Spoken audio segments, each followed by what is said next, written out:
विपक्ष में सिर्फ आपके यहाँ जो तेजस्वी यादव जो आवाज़ उठा रहे हैं वो क्षेत्र में जाते हैं। हम लोग का विचारधारा ही है देश के लिए सेवा करना, देश के लिए जीना, देश के लिए मरना। इतने साल से जो फंसा हुआ था ये मुद्दा राम मंदिर का, ये हम लोग की आस्था का विषय था।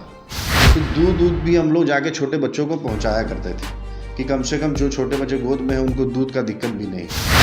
बिहार की जनता भी जानना चाहती है कि क्या हुआ उस आदमी के साथ, सुशांत सिंह राजपूत जी के साथ क्या हुआ। देश जानना चाहता है, देश विश्व जानना चाहता है, जो उनके चाहने वाले हैं क्या हुआ उनके साथ। सबसे पहले तो मैं बिहार सरकार और केंद्र सरकार को बहुत बहुत धन्यवाद देना चाहता हूँ जिन्होंने CBI जांच के लिए आदेश दिया।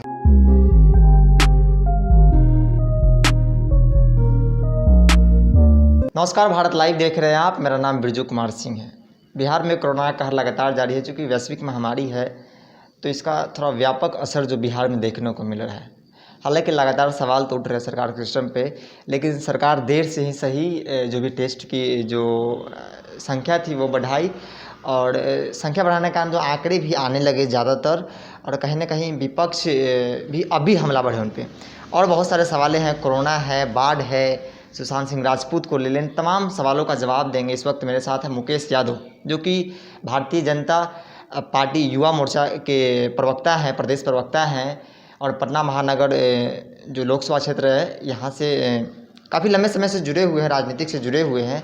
इनसे सवाल करेंगे और बहुत बारीकी से, चूँकि युवा हैं तो काफ़ी बारीकी से सवालों का जवाब, अपनी बातों को रखते हैं। तो इनसे जानते हैं तमाम सवाल का जवाब। सर बहुत बहुत धन्यवाद सर आपका। नमस्कार। सबसे पहली सवाल कि आप युवा हैं और बिहार के लाल सुशांत सिंह राजपूत को लेकर अगर सवाल किया जाए तो इतना देर CBI जांच को लेकर लगातार सवाल उठ रही थी। जनता भी बहुत जगह यूँ कहा जाए तो आंदोलन चल रहा था। इतना देर क्यों हुआ? इतना देर तो देखिए, सुशांत सिंह राजपूत जी के इस पे सबसे पहले तो मैं बिहार सरकार और केंद्र सरकार को बहुत बहुत धन्यवाद देना चाहता हूँ जिन्होंने CBI जांच के लिए आदेश दिया, और शुरुआत भी हो चुका है उस चीज़ का। और इतना देर हम लोग की तरफ से नहीं, हम लोग की तरफ से तो मांग उठ रही थी, लेकिन ये महाराष्ट्र सरकार की गलती है कि वो CBI जांच देने के लिए तैयार नहीं थे। वो लोग अपने पास ही रख रहे थे, और 45 दिन 50 दिन हो गए, ना किसी पे FIR हुआ, ना कुछ सामने आ रहा था बात। तो शुरू में तो लग रहा था कि दाल में कुछ काला है, लेकिन अब लग रहा है कि पूरी दाल काली है। और इसमें रिया चक्रवर्ती के साथ इसके पीछे बहुत बड़ा गैंग, हमको लगता है बड़े बड़े ऐसे लोग का नाम आएगा जो लगता है कि जिसके कारण सत्ता भी गिर सकती है। तो उस चीज़ को बचाया जा रहा है, छुपाया जा रहा है। लेकिन हमें NDA की सरकार पे, बिहार सरकार पे, भारत सरकार नरेंद्र मोदी जी पे पूरा विश्वास है जिन्होंने CBI जांच के लिए आदेश दिया। और अब CBI अपना जांच करेगी जिसमें पूरा जो सत्य है वो सामने आएगा। और बिहार की जनता भी जानना चाहती है कि क्या हुआ उस आदमी के साथ, सुशांत सिंह राजपूत जी के साथ क्या हुआ। देश जानना चाहता है, देश विश्व जानना चाहता है, जो उनके चाहने वाले हैं क्या हुआ उनके साथ। तो वो बहुत जल्दी सामने आने वाला है। लगभग बहुत दिनों से, कहा जाए तो 5 दशक से जो मामला कोर्ट में पड़ा हुआ था, फैसला आया उसका भूमि पूजन भी हुआ राम मंदिर का। क्या लगता है इसका बहुत बड़ा असर चुनाव पर भी, बिहार और बंगाल में चुनाव में पड़ेगा? सबसे पहले तो भूमि पूजन के लिए आज सबको बहुत बहुत शुभकामनाएं। सभी देशवासियों को, आपके चैनल के माध्यम से सभी देशवासियों को जय श्री राम, भारत माता की जय। देखिए, इतने साल से जो फंसा हुआ था ये मुद्दा राम मंदिर का, ये हम लोग की आस्था का विषय था। भले बहुत लोगों के जो विपक्ष जैसे कांग्रेस हो गई, इन लोग का था, ये लोग का राजनीतिक मुद्दा था, लेकिन हम लोग का राजनीति, हम लोग की आस्था थी, जो पूरे हिंदुस्तान, पूरे विश्व की आस्था इसमें थी। और ये बहुत पहले हो जाना चाहिए था, लेकिन जो विपक्ष के लोग हैं वो नहीं चाहते थे जब सत्ता में थे कि ये कभी ख़त्म हो। जो कि हमने वादा किया था, हमारे प्रधानमंत्री जी ने वादा किया था चुनाव में कि हम जब सत्ता में आएंगे तो राम मंदिर का मुद्दा हम सॉल्व करेंगे, राम मंदिर बनेगा। और उन्होंने जो वादा किया था वो पूरा किया। अच्छा, लॉकडाउन में देखिए जाए तो मैक्सिमम लोग या हर वर्ग के लोग परेशान रहे, व्यवसाय को लेकर, रोजी रोटी को लेकर परेशान रहे। ऐसी स्थिति में सरकार बहुत सारी योजनाएं चलाई उन तक पहुंचाने के लिए। आपके क्षेत्र में किस हद तक योजनाएं को पहुंचाने में कारगर रहे आप लोग? देखिए, हम लोग के जो क्षेत्र है, यहाँ जो विधानसभा है, दानापुर विधानसभा हो गया, इसमें जब लॉकडाउन हुआ था, तो लॉकडाउन के समय अचानक हुआ, लोग फंसे के फंसे रह गए। जो लोग निकलना था वो लोग निकले, अब जो रह गए, जो बाहर से भी आए हुए थे, दुकानदार वाले, अचानक ठेले वाले, आपको फूल और गमला वाले, ये सब जितने भी गरीब लोग थे, सबके साथ हम लोग दानापुर विधानसभा में क्या, पूरे बिहार में, पूरे देश में भारतीय जनता युवा मोर्चा ने, भारतीय जनता पार्टी के कार्यकर्ताओं ने एकदम साहस का परिचय दिया है। सबके पास भोजन की व्यवस्था कराई थी। हम लोगों ने दानापुर विधानसभा में जहाँ से भी फ़ोन आता था वहाँ जाके भोजन, सूखा राशन की व्यवस्था, जितने भी रोड पे रहते थे दुकानदार वाले, गरीब, सबको डेली भोजन बना के, अब भोजन भी ये नहीं कि क्वालिटी देख के देता था कि उसके पेट में जाए भोजन, तो वो बोले कि हाँ मैंने भोजन किया, मेरा पेट भर गया।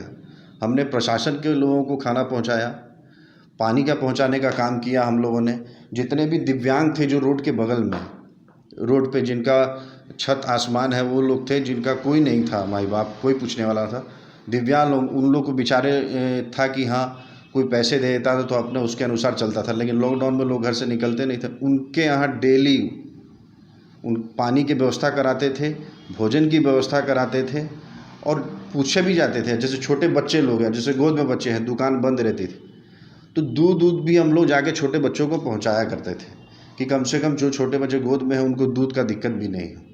वो वहाँ हम लोग पूरी तरीके से, मैं और मेरी टीम लगी हुई थी। अच्छा, जब बिहार की बात करें तो कोई भी आपदा आता है बीमारी का रूप लेकर, तो कहीं ना कहीं सरकार के स्वास्थ्य विभाग जो है वो कहीं ना कहीं कटघरे में खड़े हुई दिखती है। चाहे चमकी बुखार की बात कर रहे हैं या कोरोना वर्तमान में देख लें।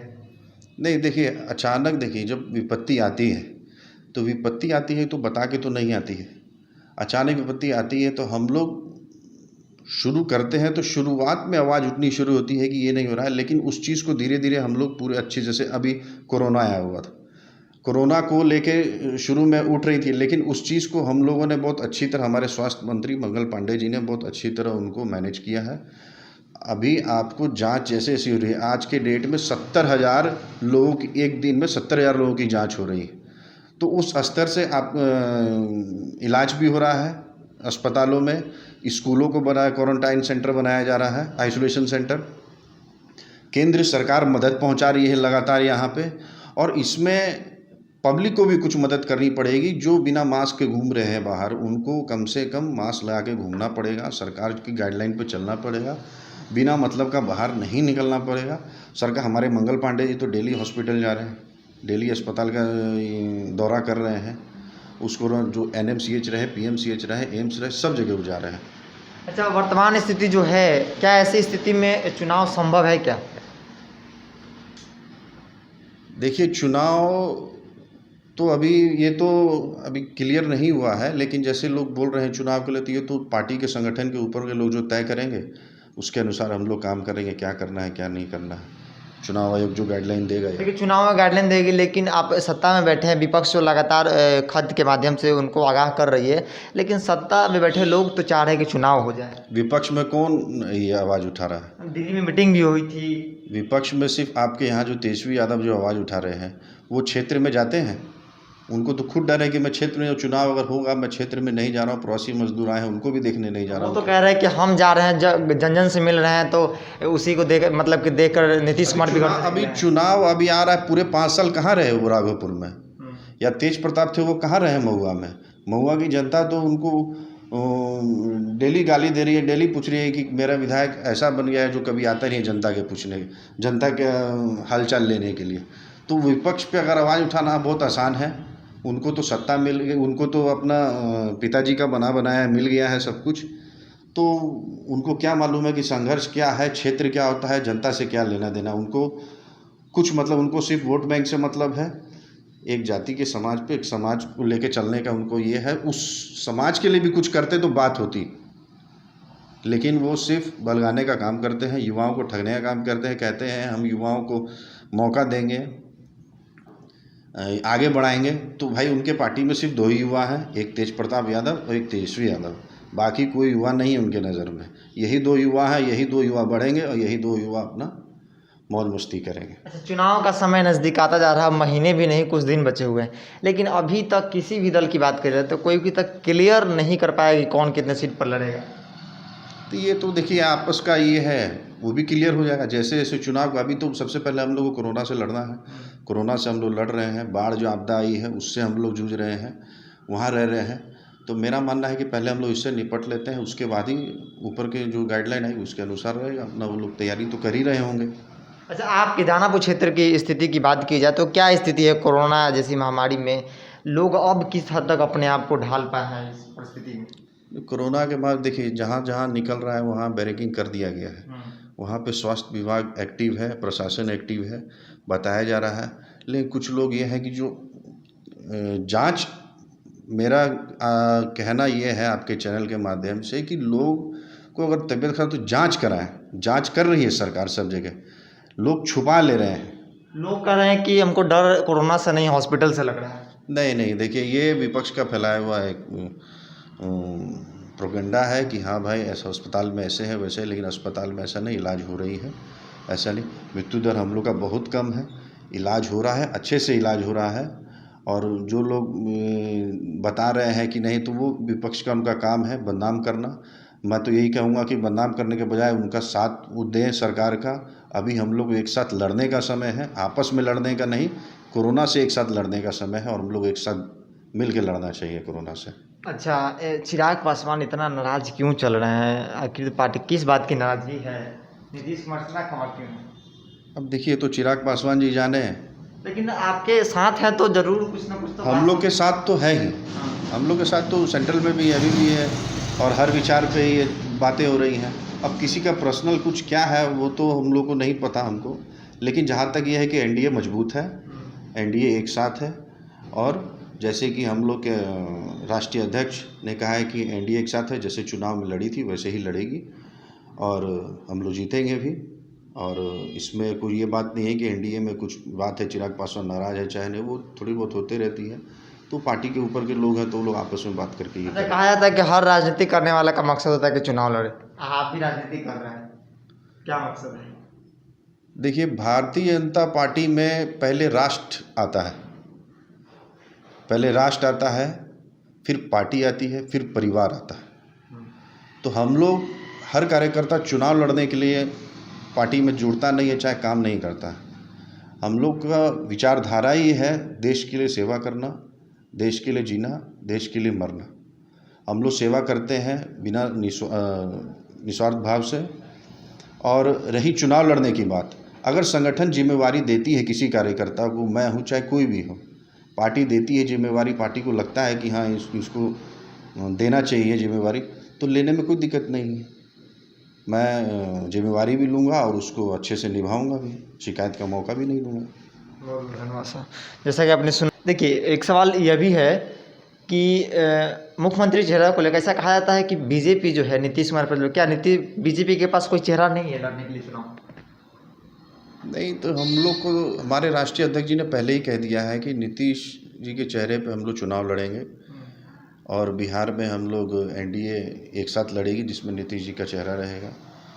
और चेहरे की बात है भाजपा में चाहे किसी में, तो जब एक नेता है ही हम लोग के पास, एनडीए जब मिल के काम कर रही है, तो फिर हम लोग अभी जो फ़िलहाल ऊपर के जो लोग हैं वो अपना, हमारे हाई कमांड के लोग हैं, जैसा वो बोलेंगे वैसा हम लोग करेंगे। और रही तो हमारे जितने भी कार्यकर्ता हैं, एक एक कार्यकर्ता आपका बहुत एक्टिव है और चेहरे तो बहुत सारे हैं, लेकिन राष्ट्रीय स्तर पे हमें जो गाइडलाइन मिलेगी हम उसके स्तर पे काम करते हैं। भाजपा कार्यकर्ता जो हमारे राष्ट्रीय अध्यक्ष या एनडीए जो फैसला लेते हैं हम लोग उसी के अनुसार काम करते हैं। और ऊपर से फैसला यही आया अभी तक कि नीतीश कुमार जी के नेतृत्व में हमें चुनाव लड़ना है। अच्छा, युवा सोच को लेकर क्या है, क्या लगता है लोगों को?